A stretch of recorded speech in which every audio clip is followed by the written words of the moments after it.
Honorable Prime Minister to reply the discussion.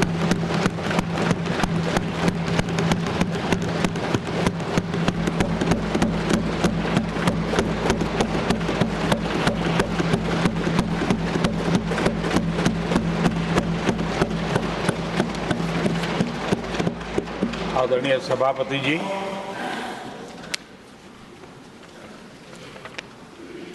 आदरणीय राष्ट्रपति जी ने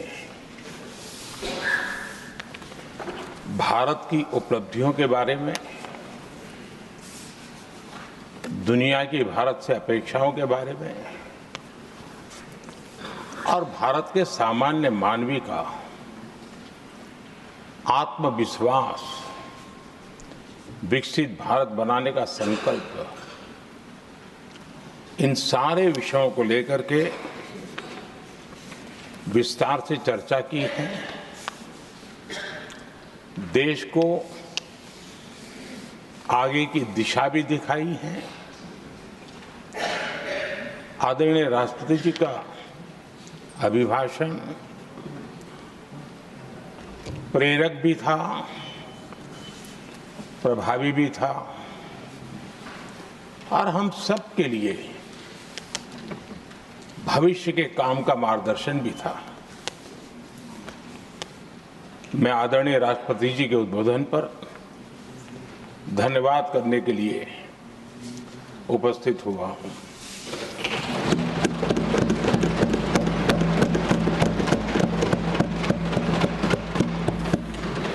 आदरणीय सभापति जी,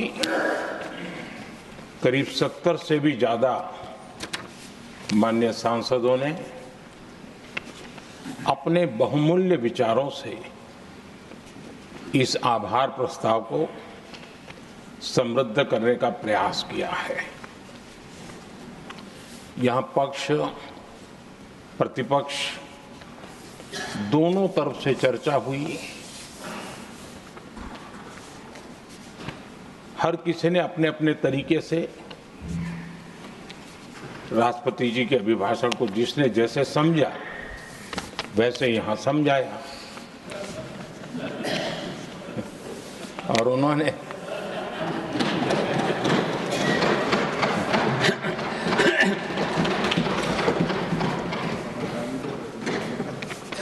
आदरणीय सभापति जी, यहां पर सबका साथ, सबका विकास, इस पर बहुत कुछ कहा गया। मैं समझ नहीं पाता हूं कि इसमें कठिनाई क्या है। सबका साथ, सबका विकास, ये तो हम सबका दायित्व है और इसीलिए तो देश ने हम सबको यहां बैठने का अवसर दिया है और उसमें, लेकिन जहां तक कांग्रेस का सवाल है, उनसे सबका साथ, सबका विकास, इसके लिए कोई अपेक्षा करना, मैं समझता हूं कि बहुत बड़ी गलती हो जाएगी।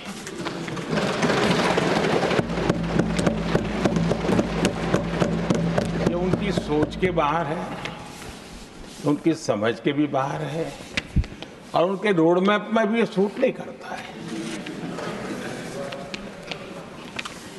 क्योंकि वो इतना बड़ा दल एक परिवार को समर्पित हो गया है। उसके लिए सबका साथ, सबका विकास संभव ही नहीं है।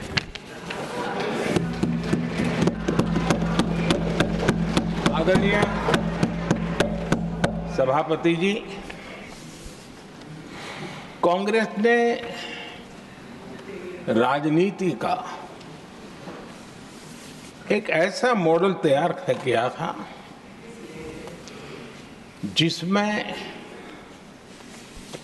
झूठ, फरेब, भ्रष्टाचार, परिवारवाद, तुष्टीकरण, सबका गालमेल था।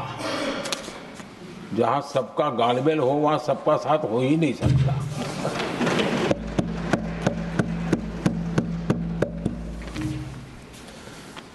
आदरणीय सभापति जी, कांग्रेस के मॉडल में सर्वोपरि है फैमिली फर्स्ट, और इसलिए उनकी नीति रीति, उनकी वाणी, उनका वर्तन उस एक चीज को संभालने में ही खपता रहा है। 2014 के बाद देश ने हमें सेवा करने का अवसर दिया और मैं देश की जनता का आभारी हूं कि हमें तीसरी बार लगातार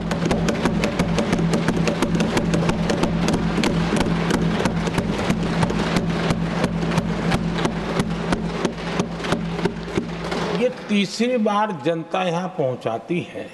इतने बड़े देश में इतनी वाइब्रेंट डेमोक्रेसी हो, वाइब्रेंट मीडिया हो, हर प्रकार के बातें बताने की छूट हो, उसके बावजूद भी देश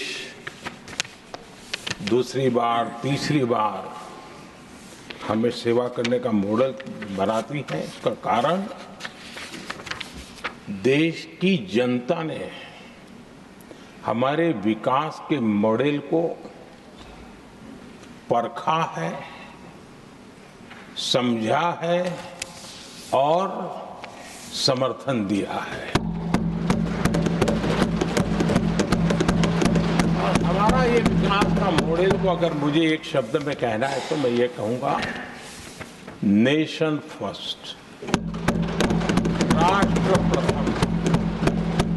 इसी एक उम्दा भावना और समर्पित भाव से हमने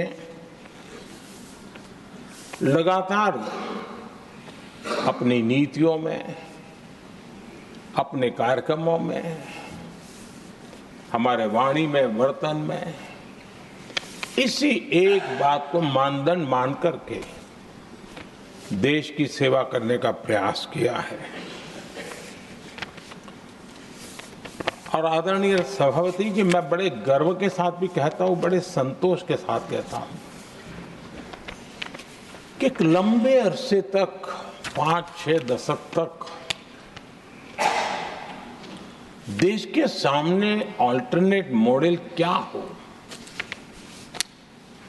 तराजू पर तोलने का कोई अवसर ही नहीं मिला था।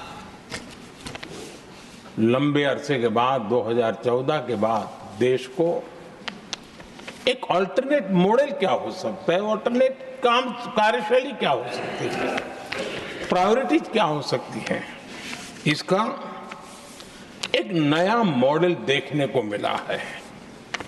और ये नया मॉडल तुष्टीकरण नहीं, संतुष्टीकरण पर भरोसा।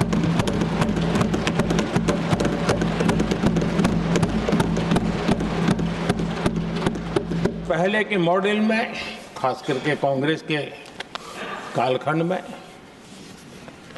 तुष्टीकरण, हर चीज में तुष्टीकरण, यही उनका एक प्रकार से औषधि बन गई थी उनकी राजनीति को करने की।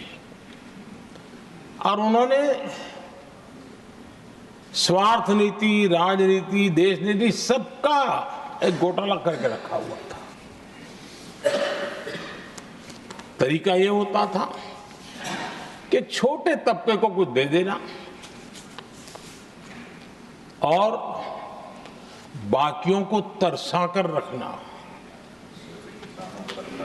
और जब चुनाव आए तब कहना, देखो उनका मिला है, शायद आपको भी मिल जाएगा। और इस प्रकार से झुनझुना बांटते रहना, लोगों के आंखों पर पट्टी बांध करके अपनी राजनीतिक सियासत को चलाए रखना, ताकि चुनाव के समय वोट की खेती हो सके। यही कार्य चलता रहा। आदरणीय सभापति जी, हमारी कोशिश रही है कि भारत के पास जो भी संसाधन है उन संसाधनों का ऑप्टिमम यूटिलाइजेशन किया जाए। भारत के पास जो समय है उस समय का भी बर्बादी से बचा करके पल पल का उपयोग देश की प्रगति के लिए, जन सामान्य के कल्याण के लिए, उसी पर वो खर्च हो। और इसलिए हमने एक अप्रोच अपनाया, सैचुरेशन का अप्रोच।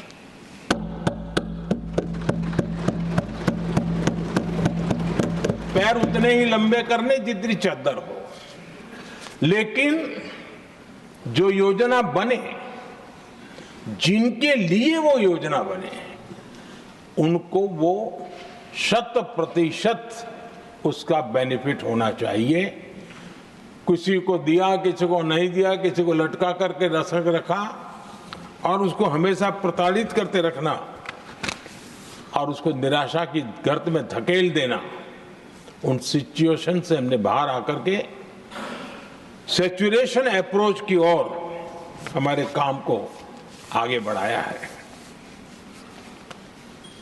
बीते दशक में हमने हर स्तर पर सबका साथ, सबका विकास की भावना को जमीन पर उतारा है और वो आज देश में जिस प्रकार से बदलाव नजर आ रहा है, फल के रूप में हम अनुभव करने लगे हैं। हमारे गवर्नेंस का भी मूल मंत्र यही रहा है, सबका साथ, सबका विकास। हमारी ही सरकार ने SC, ST एक्ट को मजबूत बनाकर दलित और आदिवासी समाज के सम्मान और उनके सुरक्षा के संबंध में अपनी प्रतिबद्धता भी दिखाई और हमने उसको बढ़ाया।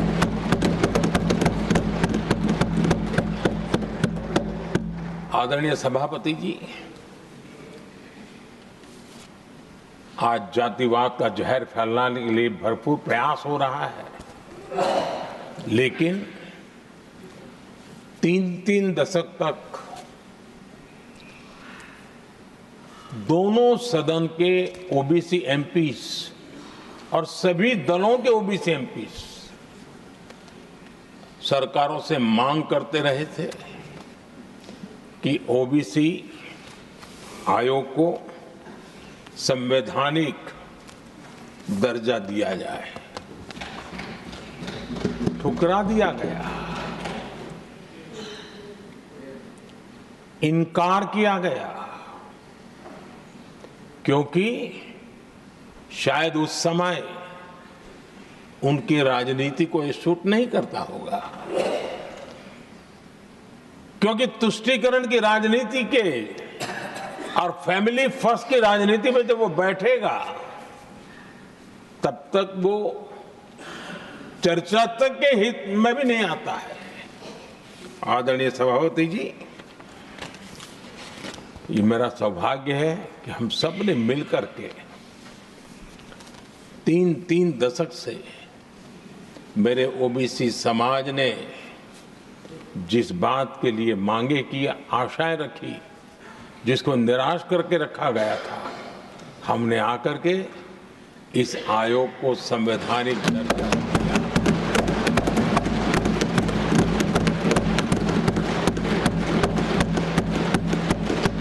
और हमने सिर्फ उनकी मांग पूरी की इतना नहीं, हमारे लिए उनका मान सम्मान भी उतना ही महत्वपूर्ण है, क्योंकि देश के 140 करोड़ देशवासियों को हम जनता जनार्दन के रूप में पूजने वाले लोग हैं। आदरणीय सभापति जी, हमारे देश में जब जब आरक्षण का विषय आया तो उसको एक तंदुरुस्त तरीके से समस्या के समाधान के लिए सत्य को स्वीकार करते हुए करने का प्रयास नहीं हुआ। हर चीज में देश में विभाजन कैसे हो, तनाव कैसे पैदा हो, एक दूसरे के खिलाफ दुश्मनी पैदा कर दो, वही तरीके अपनाए गए। देश आजाद होने के बाद जब ये प्रयास हुए हैं, इसी तरीके से हुए हैं। पहली बार हमारी सरकार ने एक ऐसा मॉडल दिया और सबका साथ सबका विकास के मंत्र की प्रेरणा से दिया कि हमने सामान्य वर्ग के गरीब को 10% आरक्षण दिया, बिना तनाव के, बिना किसी का छीन करके। और जब ये निर्णय किया तो एससी समुदाय ने भी उसको स्वागत किया, एसटी समुदाय ने भी स्वागत किया, ओबीसी समुदाय ने भी स्वागत किया।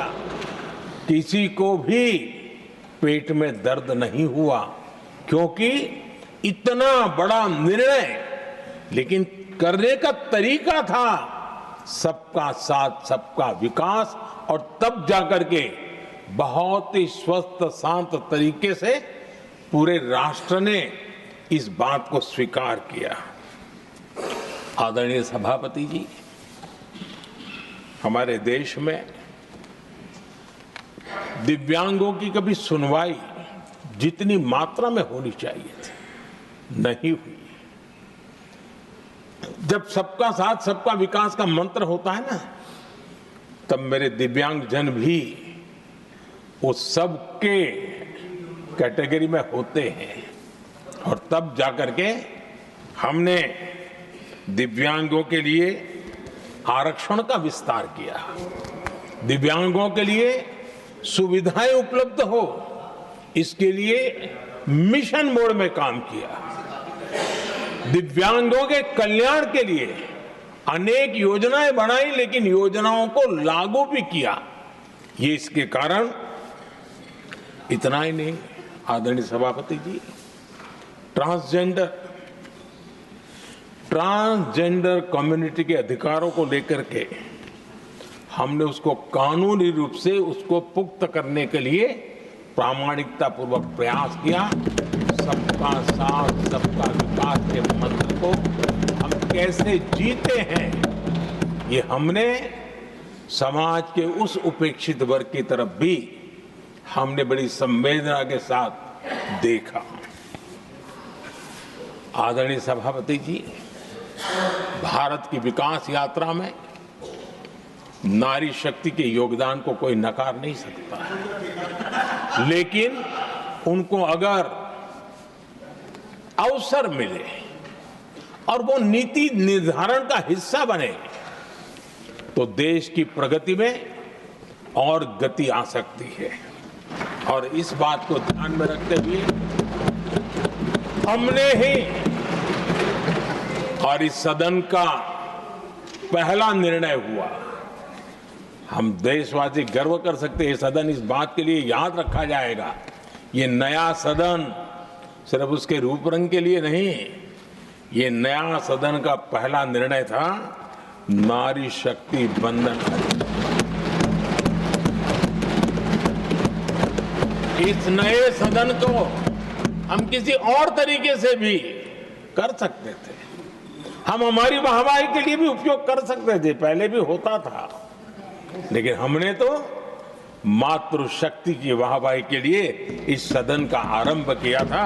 और मातृशक्ति के आशीर्वाद से ये सदन अपना कार्य आरंभ किया है। आदरणीय सभापति जी, हम जानते हैं, इतिहास की तरफ अब थोड़ी नजर करें।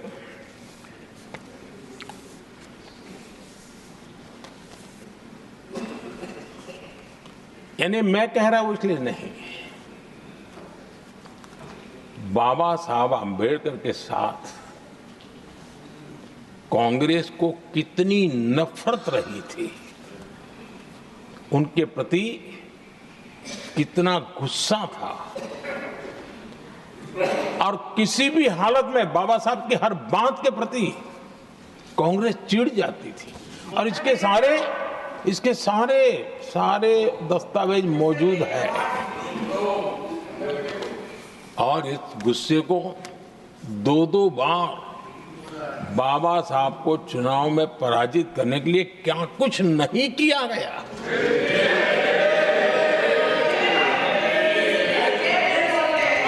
कभी भी बाबा साहब को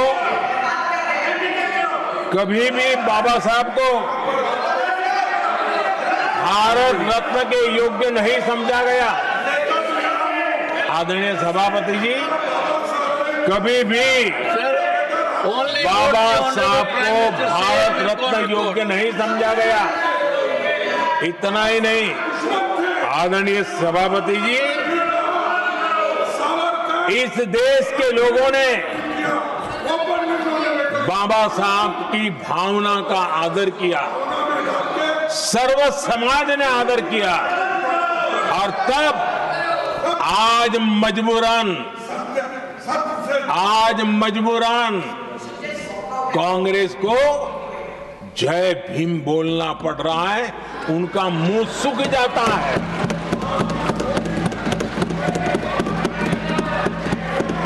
और आदरणीय सभापति जी, ये कांग्रेस भी रंग बदलने में बड़ी माहिर लग रही है।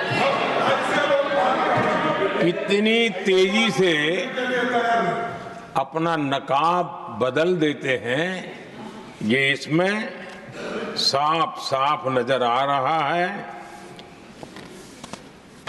आदरणीय सभापति जी, आप कांग्रेस का अध्ययन करेंगे तो कांग्रेस की राजनीति, जैसे हमारा मूल मंत्र रहा सबका साथ सबका विकास, वैसा उनका हमेशा रहा कि दूसरे की लकीर छोटी करना।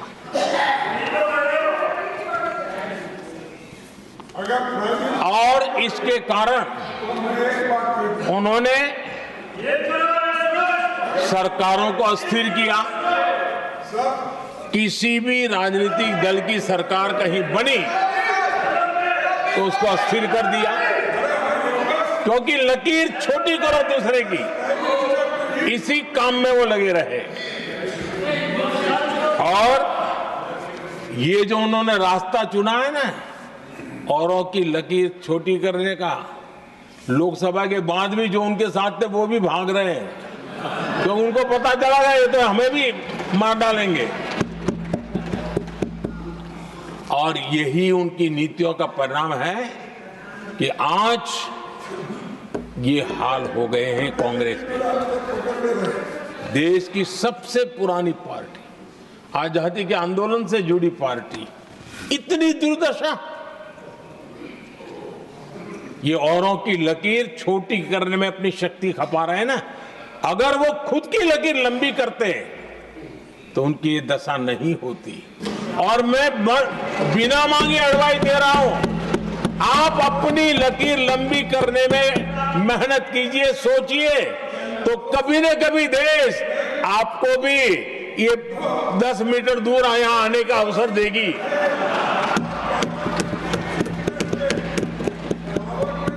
आदरणीय सभापति जी,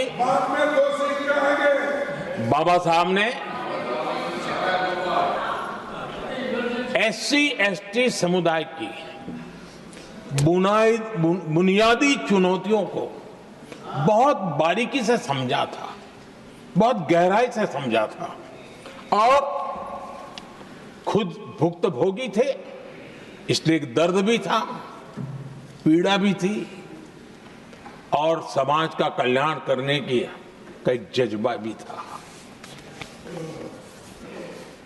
और बाबा साहब ने SC/ST समुदाय के आर्थिक उन्नति के लिए एक स्पष्ट रोड मैप देश के सामने प्रस्तुत किया था। उनकी बातों में प्रस्तुत होता था। और बाबा साहब ने एक बहुत महत्वपूर्ण बात कही थी, मैं उनका कोट पढ़ना चाहता हूं।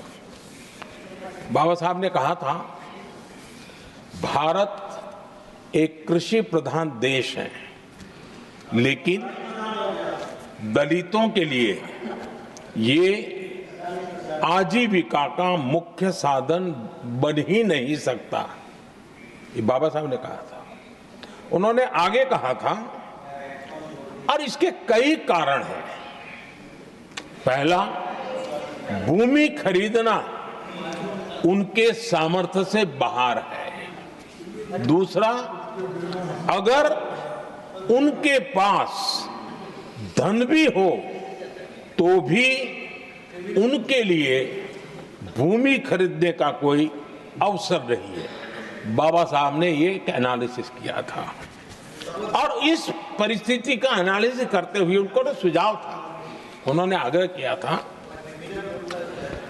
कि दलितों के साथ, हमारे आदिवासी भाई बहनों के साथ, वंचितों के साथ ये जो अन्याय हो रहा है, ये जो मुसीबत में जीने के लिए वो मजबूर हो रहे हैं, इसका एक उपाय है देश में इंडस्ट्रियलाइजेशन को बढ़ावा दिया जाए। औद्योगिकरण के पक्षकार थे बाबा साहब, क्योंकि औद्योगिकरण करने के पीछे उनकी कल्पना साफ थी। स्किल बेस्ड जॉब्स और एंटरप्रेन्योरशिप के लिए, आर्थिक आत्मनिर्भरता के लिए दलित, आदिवासी, वंचित समूहों को एक अवसर मिलेगा और उसे वो उत्थान का एक सबसे महत्वपूर्ण हथियार मानते थे। लेकिन आजादी के इतने सालों के बावजूद भी, इतने साल कांग्रेस को सत्ता में रहने का अवसर मिला, तब भी बाबा साहब की इन बातों को पर गौर करने का भी उनको समय नहीं था। उन्होंने बाबा साहब की इस विचारों को पूरी तरह खारिज कर दिया। एससी एसटी समुदाय की आर्थिक लाचारी बाबा साहब समाप्त करना चाहते थे। उसे कांग्रेस ने ऐसा उल्टा काम किया कि उसको गहरा संकट बना दिया। आदरणीय सभापति जी, 2014 में हमारी सरकार ने इस सोच को बदला और हमने प्राथमिकता देते हुए स्किल डेवलपमेंट, फाइनेंशियल इंक्लूजन और इंडस्ट्रियल ग्रोथ पर हमने जोर दिया। हमने पीएम विश्वकर्मा योजना बना करके समाज का वो तबका जिसके बिना समाज की रचना ही संभव नहीं है, और हर गांव में छोटे छोटे रूप में बिखरे हुए समाज, जो पारंपरिक कार्य करने वाले हमारे विश्वकर्मा भाई बहन, लोहार हो, कुम्हार हो, समाज के सोनार हो, ऐसे सारे जो वर्ग के लोग हैं, पहली बार देश में उनके लिए कोई चिंता हुई और उनको ट्रेनिंग देना, टेक्नोलॉजिकल अपग्रेडेशन के लिए नए औजार देना, डिजाइनिंग में उनको मदद करना, आर्थिक सहायता करना, उनके लिए बाजार उपलब्ध कराना, ये सारा दिशाओं में एक विशेष काम हमने अभियान चलाया हुआ है। और समाज का ये वर्ग है जिसकी तरफ किसी ने ध्यान नहीं दिया, और समाज नियंत्रण में जिसका महत्वपूर्ण रोल है, उस विश्वकर्मा समाज की हमने चिंता। आदरणीय सभापति जी, हमने मुद्रा योजना शुरू करके जिन लोगों को पहली बार उद्यम के क्षेत्र में आना था, उनको निमंत्रित किया, उनको प्रोत्साहित किया। बिना गारंटी को लोन देने का एक बहुत बड़ा अभियान हमने चलाया, ताकि समाज में ये बहुत बड़ा समुदाय है जो आत्मनिर्भरता के अपने सपने को पूरा कर सके, और उसमें बहुत बड़ी सफलता मिली। हमने एक योजना और भी बनाई, स्टैंड अप इंडिया, जिसका मकसद था एससी एसटी समुदाय के हमारे भाई बहन और कोई भी समाज की महिला, उसको बैंक से 1 करोड़ रुपए का बिना गारंटी को लोन, ताकि वो अपना कारोबार, और हमने इस बार बजट में इसको डबल कर दिया है और मैंने देखा है कि लाखों ऐसे नौजवान इस वंचित समुदाय से या लाखों बहनें आज मुद्रा योजना के द्वारा अपना कारोबार करना शुरू किया है और खुद को तो रोजगार पाया ही, लेकिन उन्होंने किसी एक दो और लोगों को भी रोजगार दिया है। आदरणीय सभापति जी, हर कारीगर का सशक्तिकरण, हर समुदाय का सशक्तिकरण और जो बाबा साहब का सपना था उसको पूरा करने का काम मुद्रा योजना के माध्यम से हमने किया है। आदरणीय सभापति जी, जिसको किसी ने नहीं पूछा उसको मोदी पूजता है।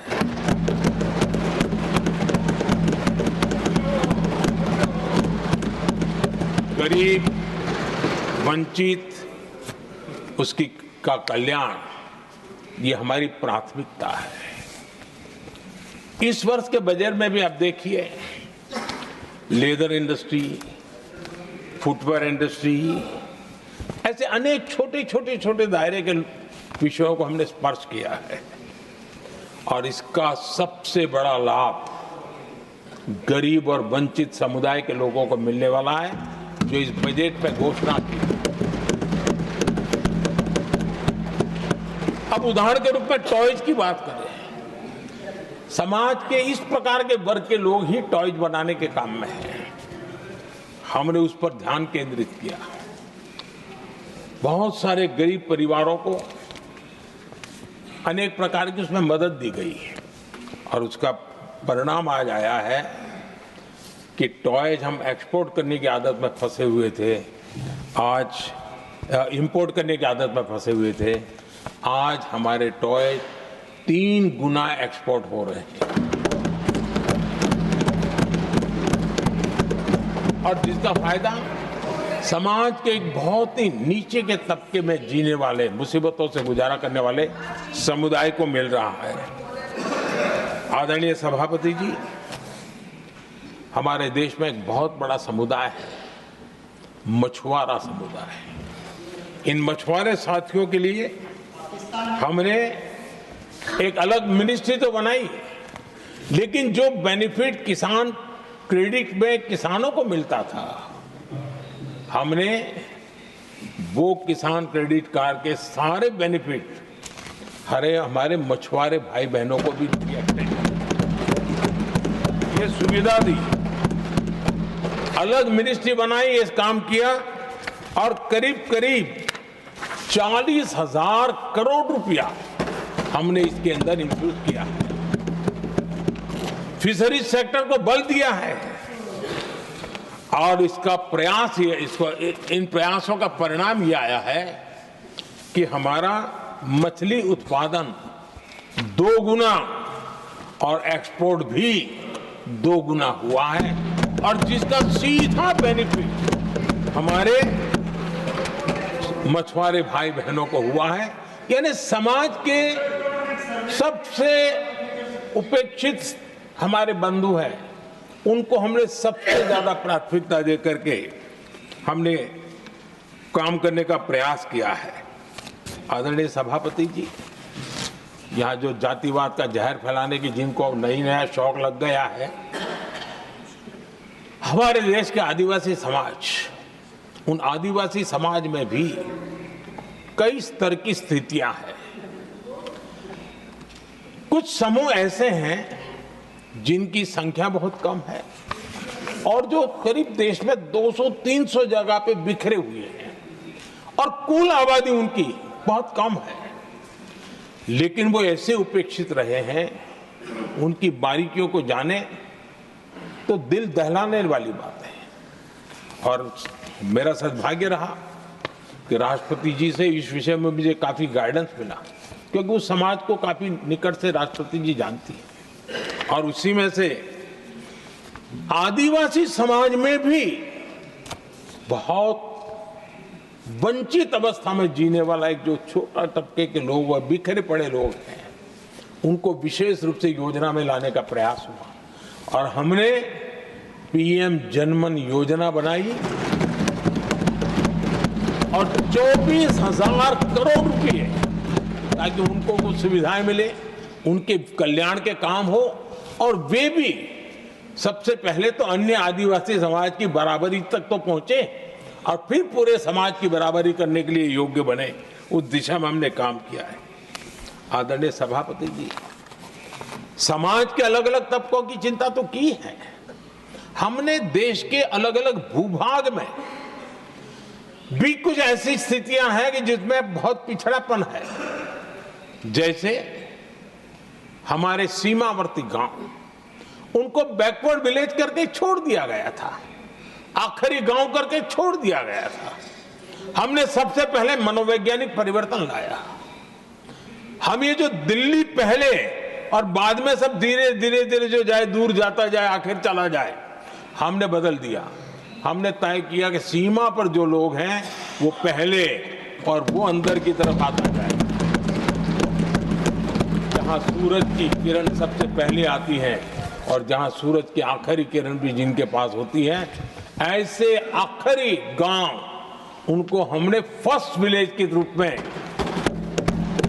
विशेष दर्जा देते हुए, विशेष योजना बनाते हुए हमने उनके विकास के कामों को, इतना ही नहीं, उसको प्राथमिकता इतनी दी कि मैंने पिछले टर्म में मंत्री परिषद के साथियों को ऐसे दूर दराज के गांवों में 24 घंटे रुकने के लिए भेजा था और -15 डिग्री वाले कुछ विलेजेस थे, वहां भी हमारे मंत्री वहां जाकर के रुके थे, उनको समझने का, उनकी समस्याओं के समाधान के लिए प्रयास किया था। और हमने 15 अगस्त 26 जनवरी में जो मेहमान बुलाते हैं, उसमें भी ये जो सीमा पर बसे हुए हमारे पहले विलेज है, आज उनके प्रधानों को हम 26 जनवरी 15 अगस्त में बुलाते हैं। राष्ट्रपति जी के यहाँ एट होम में होते हैं, क्योंकि हमारी कोशिश है सबका साथ सबका विकास, और इसलिए खोजते रहते हैं कि हम किसको, अभी भी पहुंचना बाकी है, चलो जल्दी करो। आदरणीय सभापति जी, वाइब्रेंट विलेज की योजना देश की सुरक्षा के लिए भी बहुत उपयोगी हो रही है, बहुत महत्वपूर्ण हो रही है और हम उसको भी बल दे रहे हैं। आदरणीय सभापति जी, राष्ट्रपति जी ने गणतंत्र के 75 वर्ष के मौके पर संविधान निर्माताओं से प्रेरणा लेने का भी आग्रह अपने अभिभाषण में किया है। मैं आज बड़े संतोष के साथ कह सकता हूं कि हमारे संविधान निर्माताओं की जो भावना थी, उसी का आदर करते हुए, उसी से प्रेरणा लेते हुए हम आज आगे बढ़ रहे हैं। कुछ लोगों को लगता होगा ये यूसीसी क्या लाए हैं, लेकिन जो संविधान सभा की डिबेट पढ़ेंगे उनको पता चलेगा कि हम उस भावना का यहाँ लाने का प्रयास कर रहे हैं। कुछ लोगों की राजनीति आड़े आती होगी, लेकिन हम संविधान निर्माताओं की भावना को जीते हैं ना, तब जाकर के ये साहस करते हैं और कमिटमेंट के साथ पूरा करने का प्रयास करते हैं। आदरणीय सभापति जी, संविधान निर्माताओं का आदर करना चाहिए था। संविधान निर्माताओं के एक एक बात से प्रेरणा लेने की थी, लेकिन ये कांग्रेस है जिसने आजादी के तुरंत बाद ही संविधान निर्माताओं की भावनाओं की धज्जियां उड़ा दी थी। और ये बहुत दुख के साथ मैं ये कहना पड़ रहा है। आप कल्पना कर सकते थे कि जब देश में चुनी हुई सरकार नहीं थी, एक स्टॉप गैप अरेंजमेंट था चुनाव तक का, वो स्टॉप गैप अरेंजमेंट में जो बैठे थे महाशय, उन्होंने संविधान में संशोधन कर दिया आते ही। चुनी हुई सरकार करती तो थोड़ा भी तो समझ आता था, लेकिन उतना भी इंतजाम नहीं किया। और किया क्या, उन्होंने फ्रीडम ऑफ स्पीच को कुचला, फ्रीडम ऑफ स्पीच को कुचला, अखबारों पर, प्रेस पर लगाम लगाई और डेमोक्रेट का टैग लगाकर घूमते रहे दुनिया में। देश के डेमोक्रेसी का महत्वपूर्ण स्तंभ, उसको कुचलने का काम हुआ और ये संविधान की भावना का पूरी तरह अनादर था। आदरणीय सभापति जी, देश की पहली सरकार थी, नेहरू जी प्रधानमंत्री थे और मुंबई में जब नेहरू जी प्रधानमंत्री थे तब मुंबई में मजदूरों की एक हड़ताल हुई। उसमें मशहूर गीतकार मजरूह सुल्तानपुरी जी ने एक गीत गाया था, कॉमनवेल्थ का दास है, ये कविता उन्होंने गाई थी। कविता गाने मात्र के गुणे में नेहरू जी ने देश के एक महान कवि को जेल में ठूस दिया।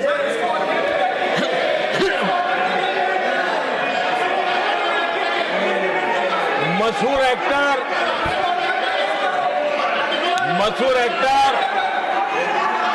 बलराज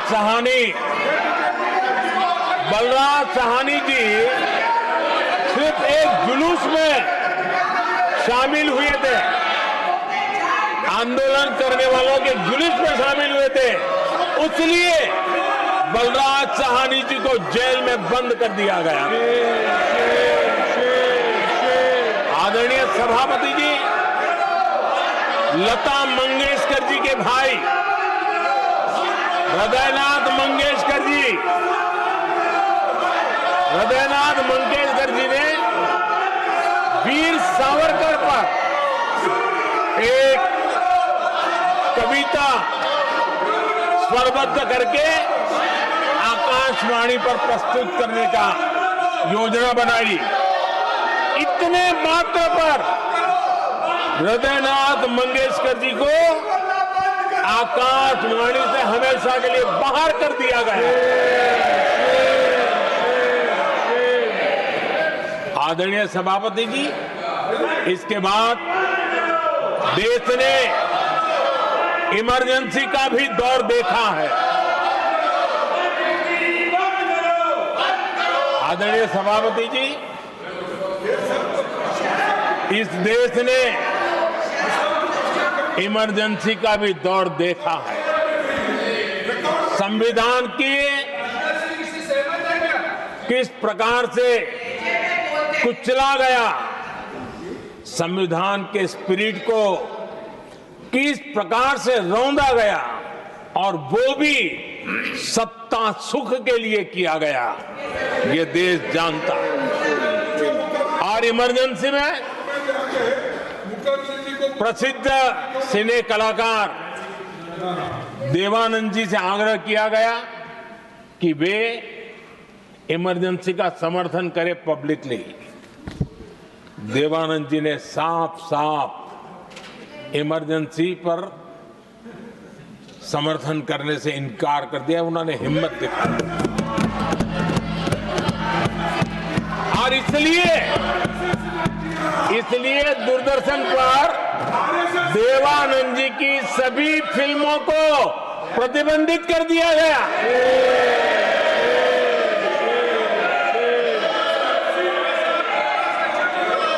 आदरणीय सभापति जी, ये संविधान की बातें करने वाले लोग, उन्होंने सालों से संविधान को अपने जेब में रखा है, उसी का एक परिणाम है। संविधान का सम्मान नहीं किया है। आदरणीय सभापति जी किशोर कुमार जी, उन्होंने कांग्रेस के लिए गाना गाने से मना किया। इस एक गुना के लिए आकाशवाणी पर किशोर कुमार के सभी गानों को प्रतिबंधित कर दिया गया।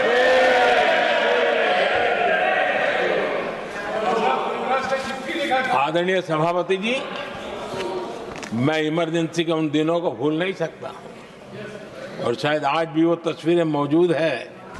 ये जो लोकतंत्र की बातें करते हैं, मानव गरिमा की बातें करते हैं और बड़े बड़े भाषण देने के लिए शौकीन लोग हैं, आपातकाल में जॉर्ज फर्नांडिस समेत देश के महानुभावों को हथकड़ियां पहनाई गई थी, जंजीरों से बांधा गया था।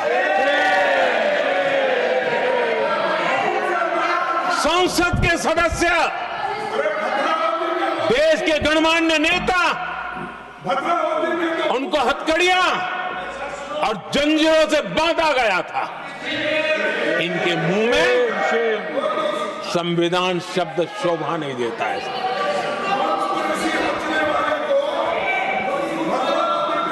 आदरणीय सभापति जी, सत्ता सुख के लिए, शाही परिवार के अहंकार के लिए इस देश के लाखों परिवारों को तबाह कर दिया गया, देश को जेल खाना बना दिया गया।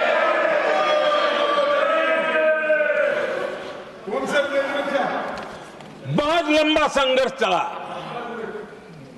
ये अपने आप को बहुत बड़ा तीसमार मारने वालों को जनता जनार्दन की ताकत को स्वीकार करना पड़ा, घुटने टेकने पड़े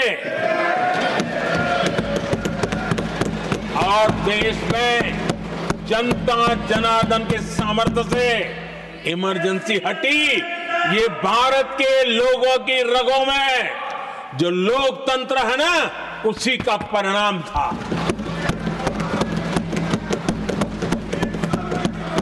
हमारे माननीय खड़गे जी आपके सामने बढ़िया बढ़िया शेर सुनाते रहते हैं और उनका शौक है शेर सुनाने का। और सभापति जी आप भी बड़ा मजा लेते हैं।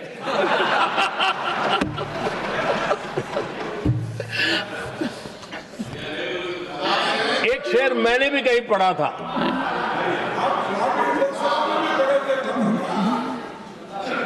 तमाशा करने वालों को क्या खबर, तमाशा करने वालों को क्या खबर,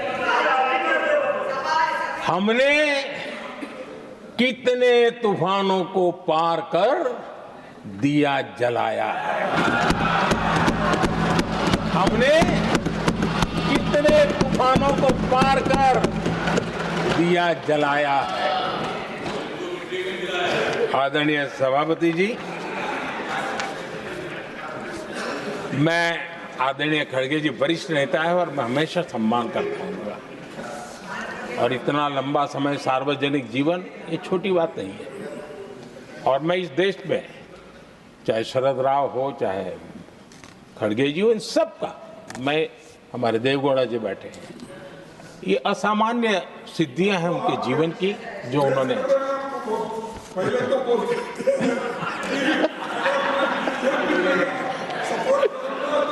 ऐसा है खड़गे जी, आपको आपके घर में तो ये बातें सुनने को नहीं मिलेगी, मैं ही बता दूंगा।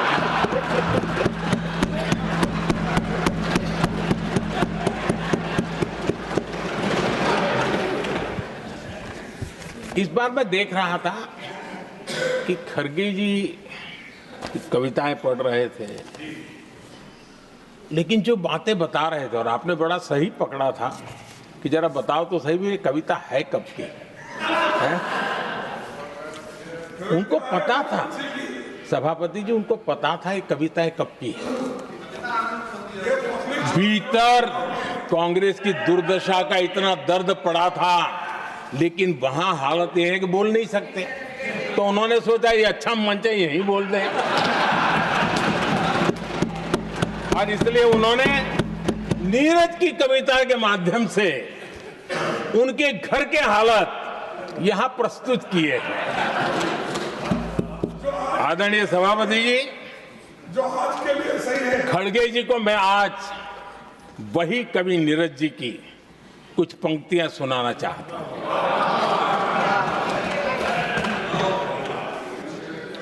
कांग्रेस सरकार का जो दौर था उस समय नीरज जी ने ये कविताएं लिखी थी और उसमें उन्होंने कहा था, है बहुत अंधियारा, है बहुत अंधियारा, अब सूरज निकलना चाहिए,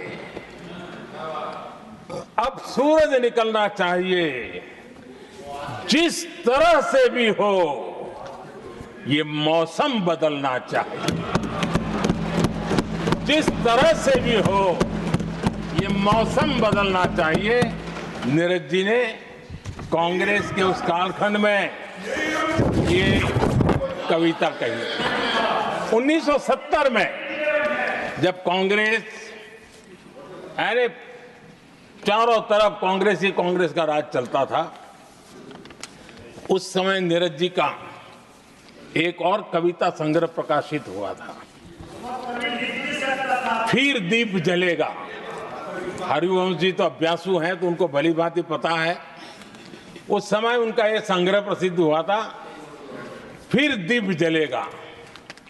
उसमें उन्होंने कहा था, और ये बड़ा महत्वपूर्ण है, नीरज जी ने उस समय कहा था, मेरे देश उदास न हो।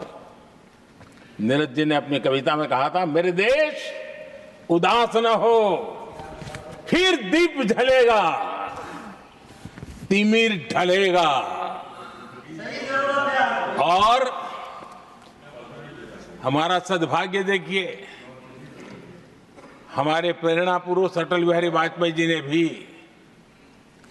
40 साल पहले कहा था, सूरज निकलेगा, अंधेरा छटेगा, कमल खिलेगा।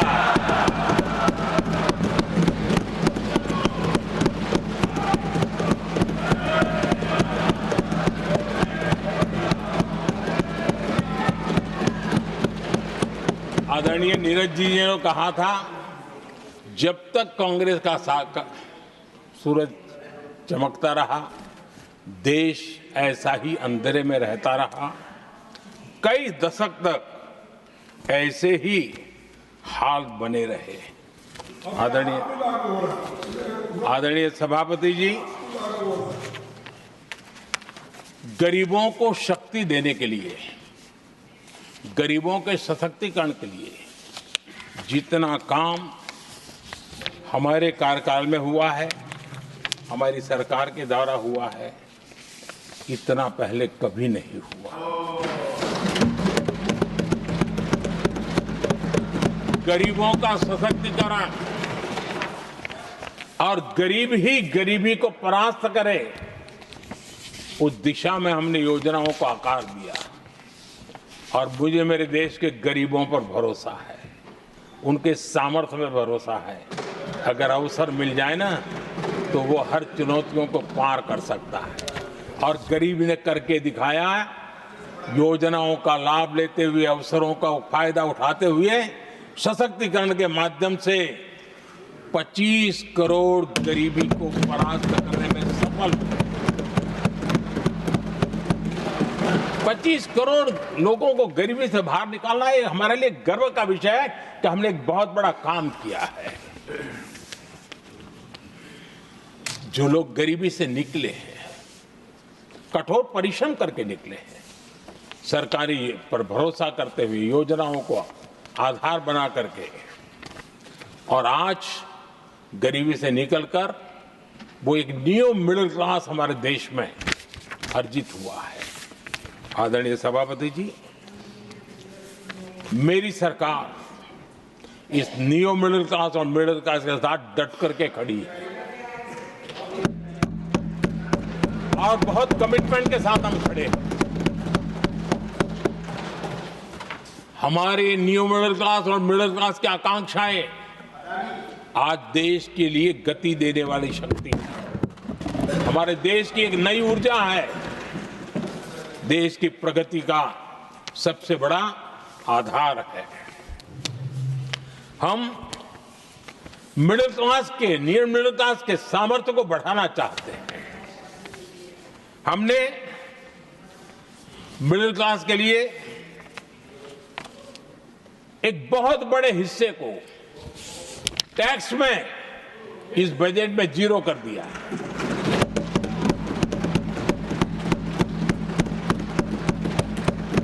2013 में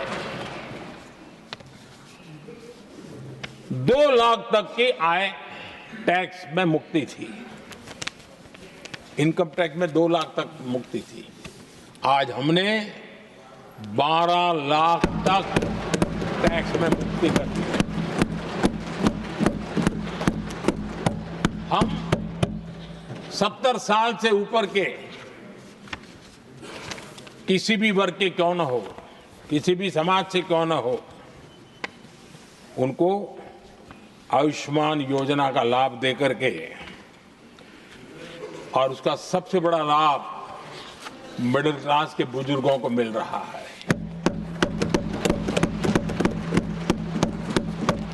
आदरणीय सभापति जी, हमने देश में 4 करोड़ घर बनाकर हमारे देशवासियों को दिए, जिसमें से 1 करोड़ से ज्यादा घर शहरों में बने हैं।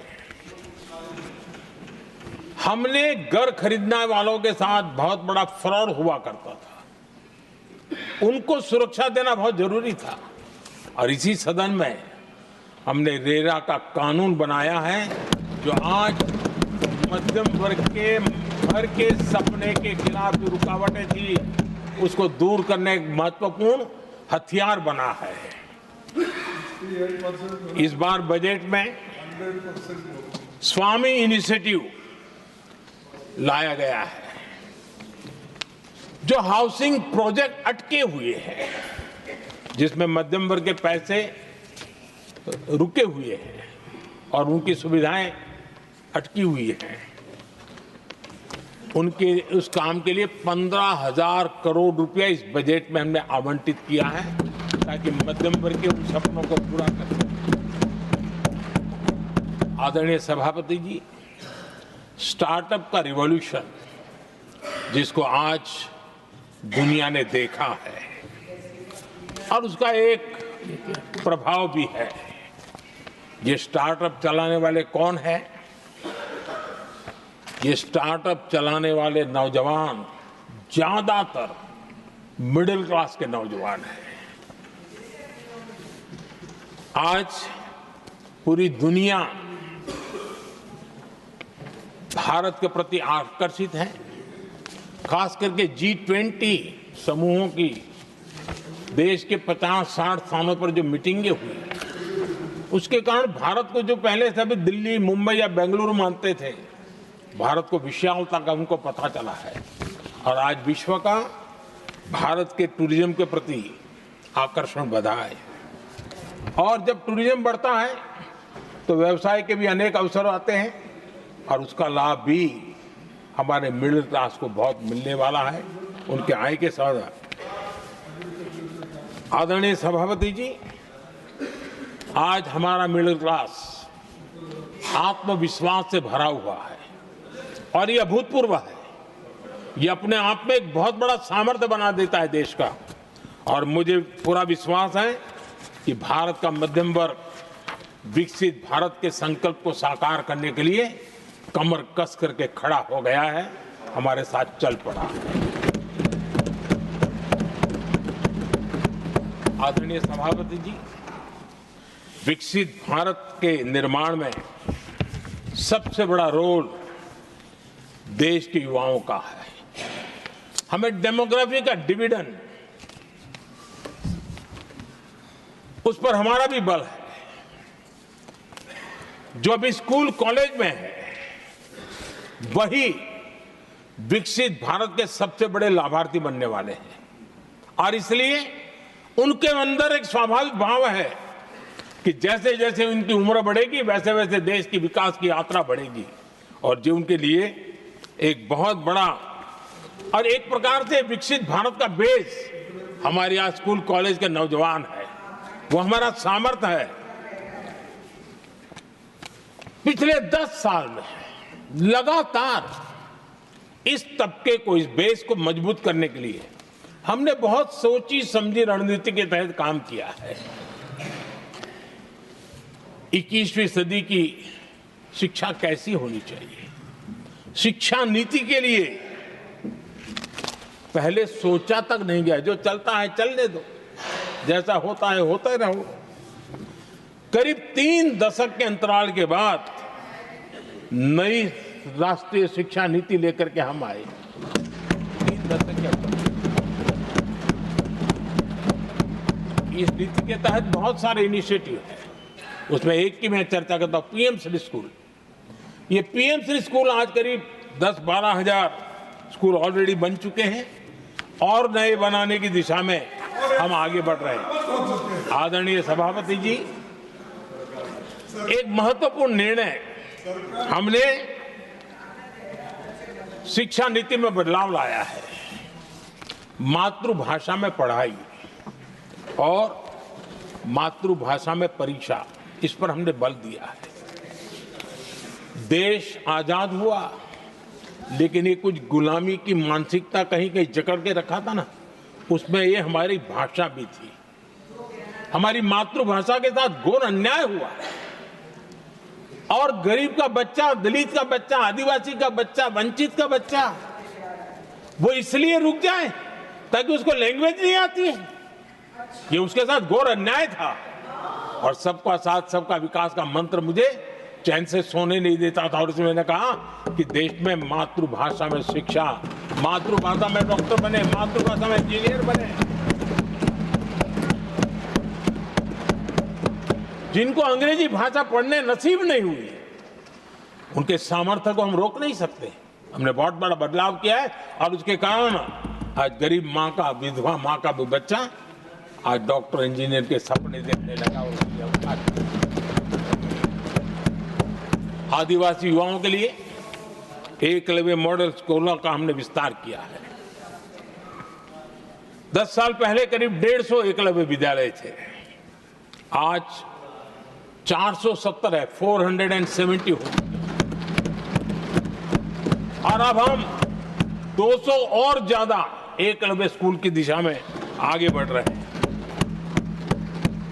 आदरणीय सभापति जी, हमने सैनिक स्कूलों में भी बहुत बड़ा रिफॉर्म किया और सैनिक स्कूलों में हमने बेटियों को भी प्रवेश की व्यवस्था की।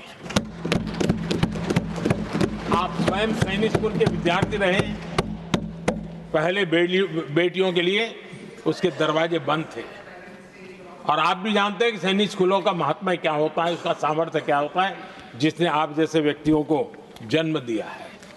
अब वो अवसर मेरे देश की बेटियों को भी मिलेगा। हमने सैनिक स्कूल के दरवाजे खोल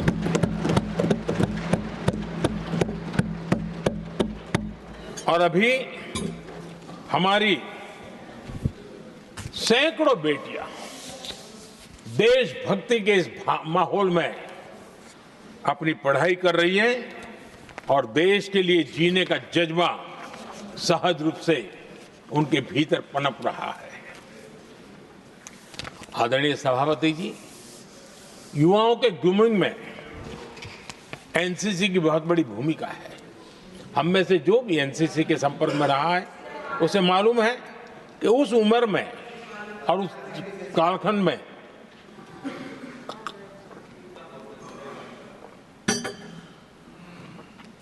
एक बहुत सुनहरा अवसर होता है व्यक्ति के विकास में, सर्वांगीण विकास में। उसको एक एक्सपोजर मिलता है। बीते वर्षों में एनसीसी में अभूतपूर्व विस्तार हुआ है। हमने उसको भी जकड़ करके बैठ गए थे। 2014 तक एनसीसी में करीब 14 लाख कैडेट हुआ करते थे। आज वो संख्या 20 लाख पार कर गई।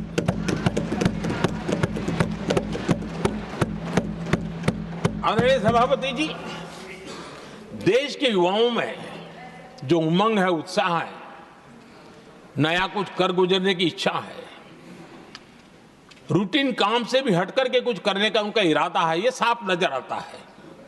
जब मैंने स्वच्छ भारत अभियान चलाया, मैंने देखा कि आज भी कई शहरों के नौजवानों की टोलियां अपने तरीके से, स्वयं प्रेरणा से स्वच्छता के अभियान को आगे बढ़ा रही है, कोई झुग्गी झोपड़ी में जाकर के शिक्षा के लिए काम कर रहे हैं, कई नौजवान कुछ न कुछ कर रहे हैं। इन सारी बातों को देख करके हमें लगा कि देश के युवाओं को एक अवसर मिलना चाहिए, संगठित रूप से प्रयास होना चाहिए, और इसके लिए हमने माय भारत एक आंदोलन शुरू किया है। मेरा युवा भारत, माय भारत। आज करीब 1.5 करोड़ से ज्यादा युवाओं ने उसमें अपनी रजिस्ट्री करवाई है, और देश के वर्तमान विषयों पर चर्चा करना, मंथन करना, समाज को जागरूक करना, सक्रियता से ये नौजवान अपनी प्रेरणा से कर रहे हैं। उनको स्पून फीडिंग की जरूरत नहीं पड़ रही है, वो अपने सामर्थ्य से अच्छी चीजों को हाथ लगा करके आगे बढ़ रहे हैं। आदरणीय सभापति जी, खेल का क्षेत्र स्पोर्ट्समैन स्पिरिट को जन्म देते हैं, और जिस देश में स्पोर्ट जितना व्यापक होता है, उस देश के अंदर वो स्पिरिट अपने आप पनपता है। खेल प्रतिभा को बल देने के लिए हमने अनेक आयामों पर काम शुरू किया है। खेल के लिए जो इंफ्रास्ट्रक्चर की जरूरत हो, उसके लिए जो फाइनेंशियल सपोर्ट की आवश्यकता हो, उसमें अभूतपूर्व हमने मदद की है, ताकि देश के नौजवानों को एक अवसर मिले। Target Olympic podium scheme tops और खेलो इंडिया अभियान हमारे स्पोर्ट्स इकोसिस्टम को पूरी तरह ट्रांसफॉर्म करने की ताकत रखते हैं, और हम अनुभव भी कर रहे हैं। पिछले दिनों 10 साल में जितने भी इंटरनेशनल स्पोर्ट्स इवेंट हुए हैं, भारत ने अपना झंडा गाड़ दिया, भारत ने अपना सामर्थ्य दिखा दिया है, भारत के नौजवानों ने अपना लोहा बनवा लिया है, और उसमें हमारी बेटियां भी उतना ही दमखम के साथ दुनिया के सामने भारत की ताकत का प्रदर्शन कर रही है। आदरणीय सभापति जी, किसी भी देश को विकासशील से विकसित की जो यात्रा होती है, उसमें जन कल्याण के कामों का अपना महत्व है, लोक कल्याण के कामों का अपना महत्व है, लेकिन इंफ्रास्ट्रक्चर एक बहुत बड़ा कारण होता है, बहुत बड़ी ताकत होता है, और विकासशील से विकसित की यात्रा इंफ्रास्ट्रक्चर से गुजरती है, और हमने इंफ्रास्ट्रक्चर का महत्व को समझा है, और हमने इस पर बल दिया है। और जब इंफ्रास्ट्रक्चर की बात होती है, तो ये भी जरूरी है कि वो समय सर पूरे हो, जिसकी हम कल्पना करें, योजना करें, आवश्यकता समझे, लेकिन लटके रहे तो उसका फायदा नहीं मिलता है, उससे टैक्स पेयर का पैसा भी बर्बाद होता है, और देश उस लाभ से वंचित रह जाता है, अनेक सालों तक इंतजार करता है, उसका बहुत बड़ा भारी नुकसान होता है, जिसको शब्दों में गिना नहीं जा सकता है। कांग्रेस के कालखंड में अटकाना, भटकाना, लटकाना, ये उनका कल्चर बन गया था, और उसके कारण ये राजनीति का हिस्सा था। किस प्रोजेक्ट को करने देना, नहीं करने देना, उसमें राजनीतिक तराजू रहता था। सबका साथ सबका विकास का मंत्र नहीं होता था। एक भी नहीं होना। इस कांग्रेस कल्चर से मुक्ति पाने के लिए हमने एक प्रगति नाम की व्यवस्था बनाई, और नियमित रूप से मैं स्वयं इस प्रगति प्लेटफॉर्म के माध्यम से इंफ्रास्ट्रक्चर का प्रोजेक्ट्स का डिटेल मॉनिटरिंग करता हूं। कभी ड्रोन से भी उस एरिया की वीडियोग्राफी और लाइव इंटरेक्शन करता हूं, काफी मैं उसमें इन्वॉल्व रहता हूं। करीब करीब 19 लाख करोड़ रुपए के ऐसे जो प्रोजेक्ट अटके पड़े हुए थे किसी न किसी कारण से, राज्य और केंद्र का कोऑर्डिनेशन नहीं होगा, एक डिपार्टमेंट का दूसरे डिपार्टमेंट से कोऑर्डिनेशन नहीं होगा, फाइलों में कहीं लटका पड़ा होगा, इन सारी चीजों का रिव्यू करता हूं, और ऑक्सफोर्ड यूनिवर्सिटी ने उस पर अध्ययन किया, इस प्रगति के हमारे इनिशिएटिव पर, और बहुत बड़ा उसने अच्छा रिपोर्ट दिया है। और उसमें उसने एक बहुत बड़ा सुझाव दिया है। उसने कहा, प्रगति के इनिशिएटिव के बारे में कहा है, उन्होंने कहा प्रगति के अनुभवों से सीखते हुए अन्य विकासशील देशों के पास भी इंफ्रास्ट्रक्चर के विकास में क्रांति लाने का एक मूल्यवान अवसर है। ये प्रगति को सभी डेवलपिंग कंट्रीज के लिए उन्होंने सुझाव दिया। पहले काम कैसे होते थे, मैं तथ्यों के साथ कोई उदाहरण देना चाहता हूं ताकि पता चले कि कैसे देश को नुकसान किया गया है। मैं ये नहीं कह रहा हूं हर एक ही व्यक्ति ने जानबूझ के किया होगा, लेकिन कल्चर डेवलप हो गया और उसका परिणाम हुआ। अब देखिए उत्तर प्रदेश में हम एग्रीकल्चर, किसान, भाषण तो बहुत बढ़िया दे देते हैं, अच्छा लगता है, भड़काने का काम करने में क्या जाता है, कुछ इन्वेस्टमेंट तो है ही नहीं, भड़काते रहो दुनिया को, कोई काम तो करना नहीं है। उत्तर प्रदेश में कृषि के लिए एक अहम योजना थी, सरयू नहर परियोजना। सरयू नहर परियोजना 1972, सोचिए साहब, 1972 में स्वीकृत हुई थी, 5 दशक तक लटकी रही। 1972 में जिस योजना को सोचा गया, योजना बनी, फाइल पे स्वीकृत हो चुकी, 2021 में हमने आकर के इसको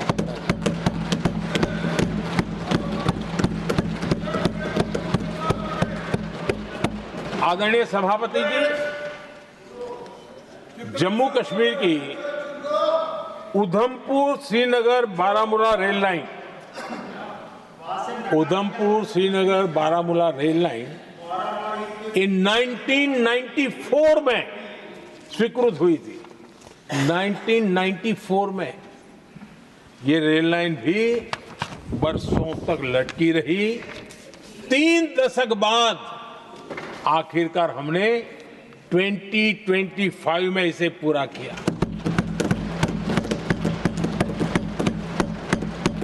आदरणीय सभापति जी, ओडिशा की Haridaspur Paradip rail line, Haridaspur Paradip rail line 1996 में स्वीकृति हुई थी। ये भी बरसों तक अटकी रही और ये भी 2019 में हमारे कार्यकाल में पूरी हुई। आदरणीय सभापति जी, असम का बोगीबिल ब्रिज 1998 में स्वीकृत हुआ था, ये भी हमारी सरकार ने 2018 में पूरा किया। और मैं ऐसे आपको सैकड़ों उदाहरण दे सकता हूं। अटकाना, लटकाना, भटकाना, ये कल्चर कितने देश को बर्बाद किया है, सैकड़ों उदाहरण दे सकता हूं। आप कल्पना कर सकते हैं, कांग्रेस ने अपने कार्यकाल में देश के लिए, देश जिसके लिए हकदार था, जो होने की संभावनाएं भी थी, इस प्रगति का न करते हुए कितनी बर्बादी की है, इसका आप अंदाज लगा सकते हैं। इंफ्रास्ट्रक्चर प्रोजेक्ट्स में सही प्लानिंग और समय सही एग्जीक्यूशन, इसके लिए पीएम गति शक्ति नेशनल मास्टर प्लान बनाया है। पीएम गति शक्ति में जो लोग डिजिटल वर्ल्ड में इंटरेस्टेड हैं, उनके लिए जरूरी है समझना, और मैं तो चाहूंगा इसको राज्यों ने भी उपयोग करना चाहिए। पीएम गति शक्ति प्लेटफॉर्म में 1600 डेटा लेयर्स हैं हमारे देश के अलग अलग कामों के, और निर्णय प्रक्रिया को तेज करते हैं, सरल करते हैं, और उसको लागू करने में भी बहुत तेजी से उसको लागू किया जा सकता है। तो आज गति शक्ति प्लेटफॉर्म अपने आप में एक बहुत बड़ा इंफ्रास्ट्रक्चर के काम को गति देने वाला आधार बन गया है। आदरणीय सभापति जी,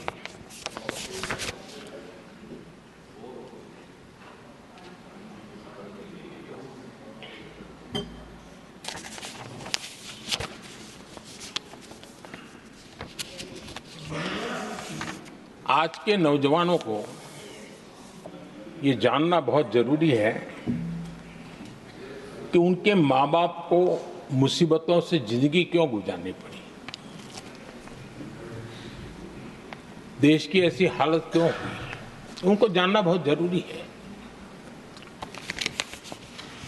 अगर बीते दशक में डिजिटल इंडिया के लिए हम प्रोएक्टिव न होते, हम कदम न उठाते, तो आज जैसी सुविधाएं लेने में हमें कई साल इंतजार करना पड़ता। ये हमारे प्रोएक्टिव डिसीजन और प्रोएक्टिव एक्शन का परिणाम है कि आज हम समय के साथ या कहीं कहीं समय से आगे चल रहे हैं। आज देश में 5G टेक्नोलॉजी दुनिया में सबसे तेज गति से व्याप्त हमारे देश में बढ़ा है। आदरणीय सभापति जी, मैं अतीत के अनुभवों से कह रहा हूं, कंप्यूटर हो, मोबाइल फोन हो, एटीएम हो, ऐसी कई टेक्नोलॉजी दुनिया के कई देशों में हमारे से बहुत पहले पहुंच चुकी थी, लेकिन भारत में आते आते दशकों बीत गए तब जाकर के पहुंचा। अगर मैं हेल्थ की बात करूं, बीमारी की बात करूं, टीकाकरण की बात करूं, जैसे चेचक, बीसीजी का टीका, जब हम गुलाम थे तब दुनिया में वो टीकाकरण हो रहा था, कुछ देशों में हो चुका भी, लेकिन भारत में ये दशकों बाद आया।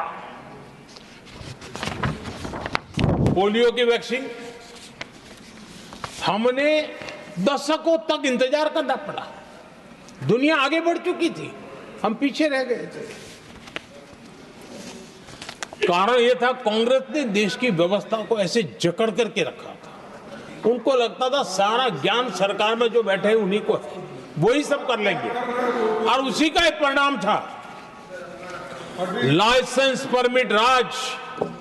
मैं देश के नौजवानों को कहूंगा, लाइसेंस परमिट राज का कितना जुल्म था, देश विकास नहीं कर सकता था, और लाइसेंस परमिट राज यही कांग्रेस की पहचान बन गई थी। आदरणीय सभापति जी, कंप्यूटर का जब शुरुआती दौर था तो कंप्यूटर को इंपोर्ट करना चाहता है तो उसके लिए लाइसेंस लेना होता था कंप्यूटर लाने के लिए, और कंप्यूटर लाने के लाइसेंस पाने में भी सालों लग जाते थे। आदरणीय सभापति जी, वो दिन थे मकान बनाने के लिए सीमेंट चाहिए तो सीमेंट के लिए भी परमिशन लेना पड़ता था मकान बनाने के। इतना ही नहीं सभापति जी, शादी ब्याह में अगर चीनी की जरूरत हो, चीनी चाय पिलानी हो, तो भी लाइसेंस लेना पड़ता था।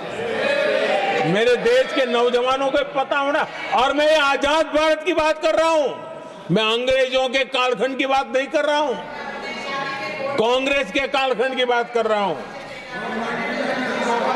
और कांग्रेस के एक पूर्व वित्त मंत्री जो अपने आप को बहुत ज्ञानी मानते हैं, उन्होंने माना था कि लाइसेंस परमिट के बिना कोई काम होते नहीं है। सारे काम लाइसेंस परमिट के रास्ते से ही गुजरते हैं। और उन्होंने ये भी कहा था कि लाइसेंस परमिट बिना रिश्वत को नहीं होता है। मैं कांग्रेस के वित्त मंत्री ने जो कहा वो कह रहा हूं, बिना रिश्वत को नहीं होता है। अब कोई बहुत आसानी से समझ सकता है, उस जमाने में रिश्वत मतलब हाथ की सफाई कौन करता था भाई? ये कौन पंजा था? वो पैसा कहां जाता था? देश का नौजवान भली भांति समझ सकता है। यही इस सदन में कांग्रेस के एक माननीय सदस्य हैं, मौजूद है,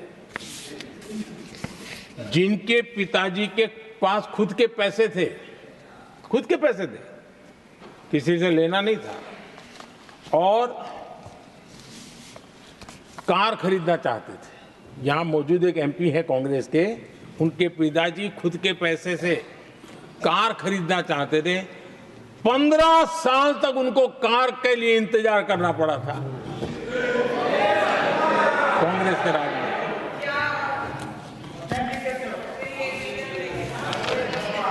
आदरणीय सभापति जी,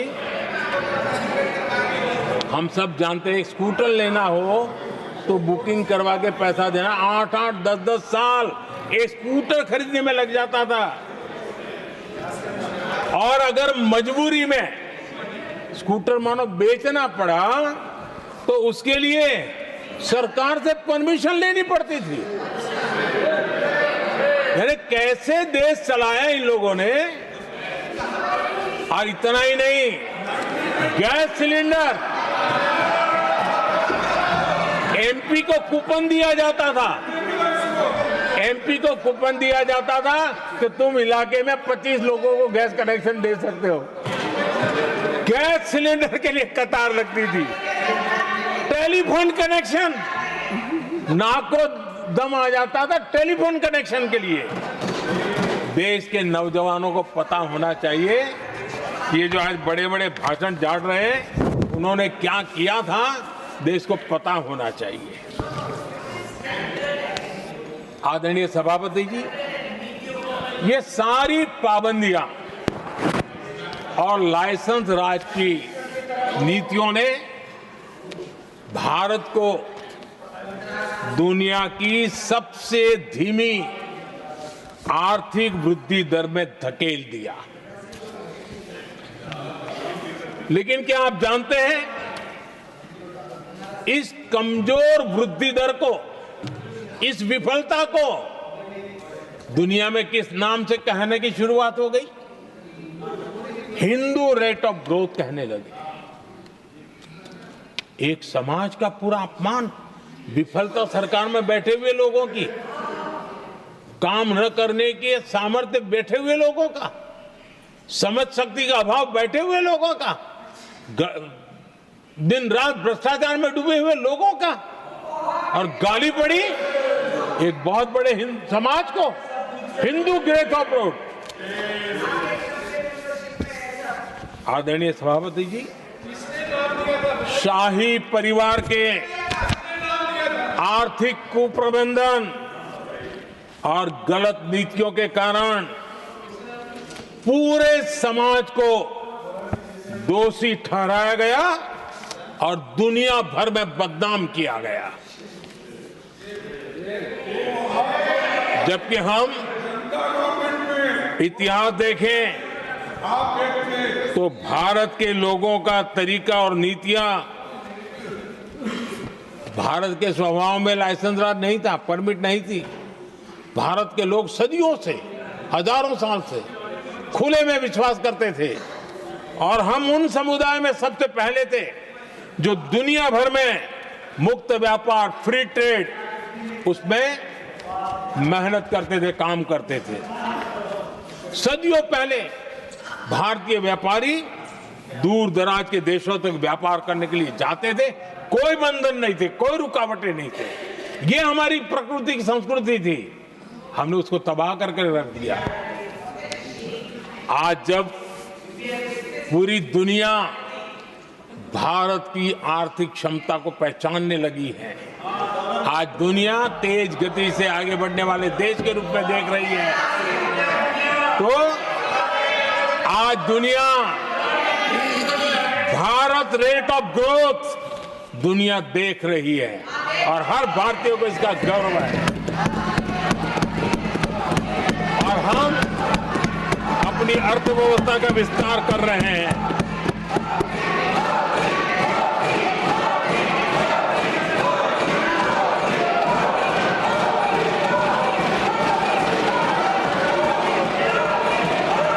आदरणीय सभापति जी, आदरणीय सभापति जी, कांग्रेस के पंजे से मुक्त होकर आप देश चैन की सांस ले रहा है और ऊंची उड़ान भी भर रहा है।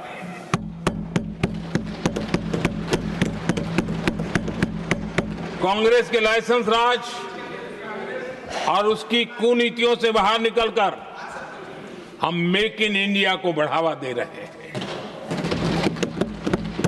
भारत में मैन्युफैक्चरिंग बढ़ाने के लिए हमने पीएलआई स्कीम शुरू की, एफडीआई से जुड़े रिफॉर्म्स किए। आज भारत दुनिया का दूसरा सबसे बड़ा मोबाइल प्रोडक्शन वाला देश बना है।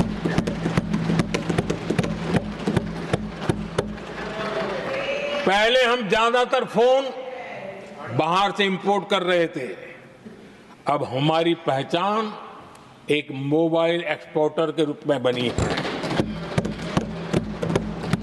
आदरणीय सभापति जी, आज भारत की पहचान डिफेंस मैन्युफैक्चरिंग की बनी है। 10 साल में हमारा डिफेंस प्रोडक्ट्स 10 गुना एक्सपोर्ट बढ़ा है। 10 साल में 10 गुना बढ़ा है। आदरणीय सभापति जी, भारत में सोलर मॉड्यूल मैन्युफैक्चरिंग भी 10 गुना बढ़ गए हैं। आज हमारा देश दुनिया का दूसरा सबसे बड़ा स्टील प्रोड्यूसर देश है।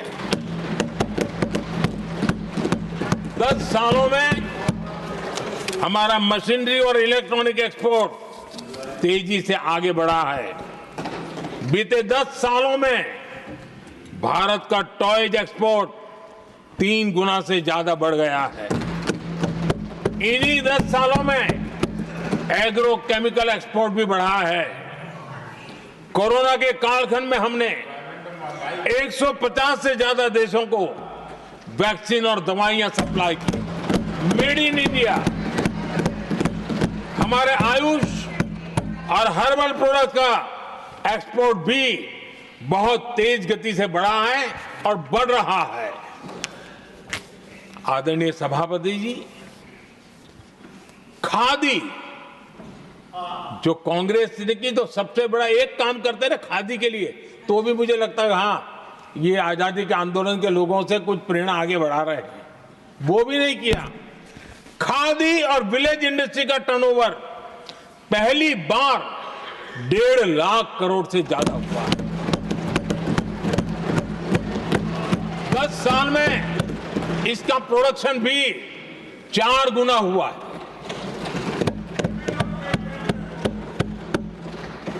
इस सारी मैन्युफैक्चरिंग का बहुत बड़ा लाभ हमारे एमएसएमई सेक्टर को मिला है।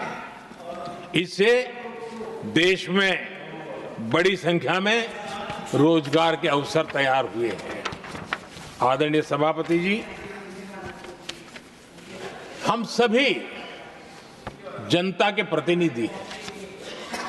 हम जनता जनार्दन के सेवक हैं। जनप्रतिनिधि के लिए देश और समाज का मिशन ही सब कुछ होता है और सेवा व्रत लेकर के ही जनप्रतिनिधियों के लिए काम करना उनका दायित्व होता है। आदरणीय सभापति जी, देश की हम सभी से अपेक्षा है कि हम विकसित भारत को आत्मसात करने के लिए कोई कमी हमारी तरफ से नहीं रहनी चाहिए। हम सबका सामूहिक दायित्व होना चाहिए। ये देश का संकल्प है, ये किसी सरकार का संकल्प नहीं है, किसी व्यक्ति का संकल्प नहीं है, 140 करोड़ देशवासियों का संकल्प है। और सभापति जी मेरे शब्द लिख करके रखिए, जो लोग विकसित भारत के संकल्प से अपना को अछूता रखेंगे, देश उनको अछूता कर देगी।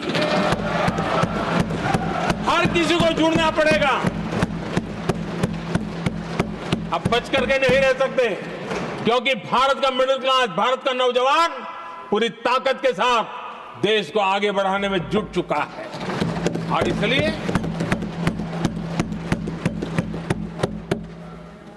आदरणीय सभापति जी, जब प्रगति की राह पर देश चल पड़ा है, विकास की नई ऊंचाइयों को देश अर्जित कर रहा है, तब हम सबकी भूमिका बड़ी महत्वपूर्ण है।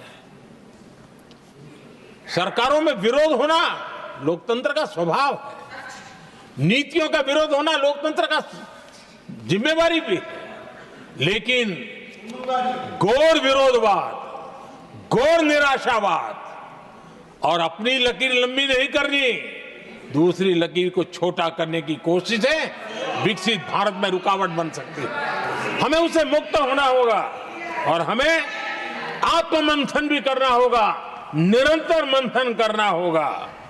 मुझे भरोसा है कि सदन में जो चर्चा हुई है उसमें से जो उत्तम चीजें हैं उसको लेकर के हम आगे बढ़ेंगे और हमारा मंथन जारी रहेगा। हमें निरंतर ऊर्जा राष्ट्रपति जी के उद्बोधन से मिलती रहेगी।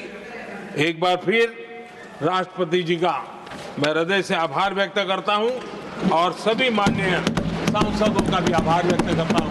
बहुत बहुत धन्यवाद।